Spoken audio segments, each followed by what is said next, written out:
Hello दोस्तों। तो आज हम बात करते हैं एक ऐसी खबर की जो सुर्खियों में बनी हुई है।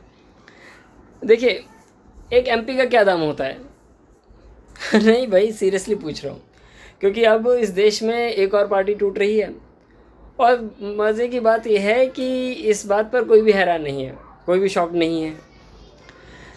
अच्छा, तो हुआ क्या? देखो, उद्धव ठाकरे जो हैं, उनकी जो पार्टी है, उनकी वाली जो पार्टी है शिवसेना, मतलब शिवसेना यूबीटी, उसमें फिर से बगावत शुरू हो गई है। 5 से 6 एमपीज़ हैं, उन्होंने अलग ही अपना ग्रुप बना लिया है और लोकसभा स्पीकर को एक लेटर लिख दिया है कि भैया हमें अलग मान लीजिए। अब उद्धव जी का जो कैंप है वो कह रहा है कि भैया इन्हें मत मानो। स्पीकर ने बोला ठीक है भैया, सबको एक साथ सुन लेंगे, और उन्होंने बुला लिया। अब देखो, असली बात बताते हैं। अब बात तो सही है, लेकिन एक बात इसमें गौर करने वाली बात है कि ये ऐसा हमारे देश में बार बार क्यों हो रहा है। हमारे देश में एक लॉ है, एंटी डिफेक्शन लॉ, 1985 में बना था। और इसका मतलब क्या था कि देखिए, अगर आप पार्टी छोड़ते हैं तो तुम्हें डिस्क्वालीफाई कर दिया जाएगा। अब इसमें एक लूप होल है।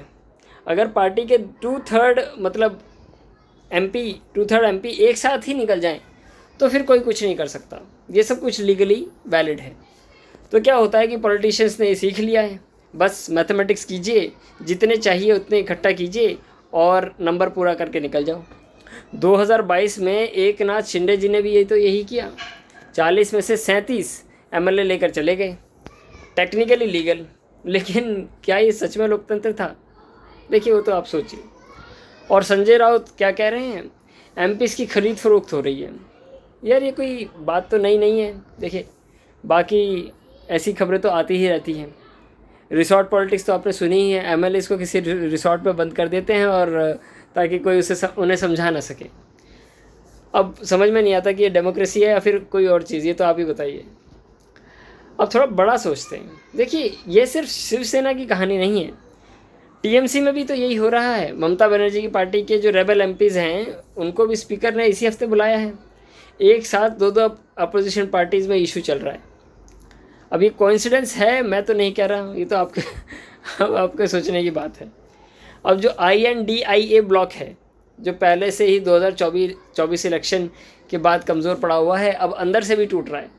ऑपोजिशंस जो पहले से कमज़ोर था और कमज़ोर होता जा रहा है। और ये सिर्फ इंडिया की बात नहीं है। देखिए, अगर ग्लोबली भी हम इस बात को देखें तो पूरी दुनिया में यही हो रहा है। यूके में जो कंजर्वेटिव पार्टी है वो टूट गई। इजराइल में जो नेतन्याहू हर महीने नई पार्टी जोड़कर सर्वाइव कर रहे हैं। और श्रीलंका में तो आप देख ही रही हैं, पूरा का पूरा पॉलिटिकल सिस्टम ही बैठ गया है। बड़ी पार्टीज़ का टूटना एक ग्लोबल ट्रेंड ही बन गया है। लेकिन इंडिया में क्या फ़र्क पड़ता है? यहाँ पार्टीज़ किसी आइडियाज़ की वजह से नहीं टूटती, यहाँ पार्टी टूटती हैं मौके की वजह से, पावर की वजह से, और कभी कभी शायद किसी और वजह से भी टूटती होंगी। देखिए, सिंपल और क्लियर इसमें समझने की बात है कि प्रॉब्लम लॉ की नहीं है, प्रॉब्लम हमारी ही सोच की है। जब तक हम ऐसे पॉलिटिशियंस को बार बार जिताते रहेंगे तो ये होता ही रहेगा। हम पॉलिटिशियंस को ब्लेम करते हैं, लेकिन पॉलिटिशियंस वही करते हैं जो उनके लिए काम करता है, और अभी तक ऐसा ही चल रहा है। असली सवाल ये है कि क्या हम वोटर्स के रूप में कभी इन्हें अकाउंटेबल करेंगे भी, या बस सोशल मीडिया पे ही कुछ ना कुछ बात करके भूल जाएंगे? क्योंकि अगर हम नहीं बदले तो ये सिस्टम तो नहीं बदलेगा, ये तो बात बिल्कुल सीधी सी है। अब अगली बार जब हम वोट करने जाएं तो मुझे लगता है कि हमें 1 सेकंड रुक कर खुद से सवाल पूछना चाहिए कि क्या मैं किसी पार्टी को वोट दे रहा हूं या फिर किसी आइडिया को। क्योंकि पार्टीज़ तो टूट जाती हैं, आइडियाज़ नहीं। ठीक है, फिर मिलते हैं आपसे अगले वीडियो में। Bye bye.